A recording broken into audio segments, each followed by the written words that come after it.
Hi guys, welcome back to my channel. Today I'm going to show you how you can fix the ISDone.dynamic link library error or unarc dynamic link library error when you try to install the game and especially this one. This is the Far Cry game that maybe you failed to install because there is an error.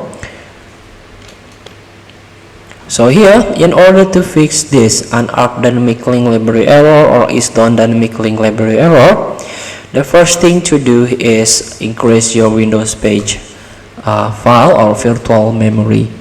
So here you can open it by hold Windows key and R key, and this is the one box will launch for you, and you have to type this sysdm.cpl.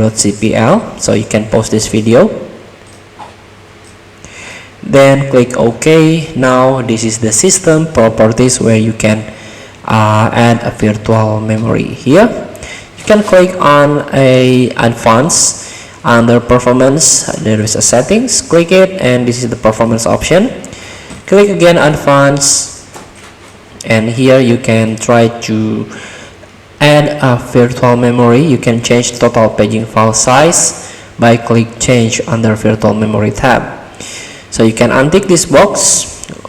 You will manually manage paging file size for all drives. Click the custom size, and you need to input 400 and maximum is about 3000. Now you can set. After that you can try to apply it and restart your system. After that, do reinstall your Far Cry games. Feel free to try. Thank you for watching. Don't forget to comment, like, and subscribe. Also, click the button below. See you in the next video.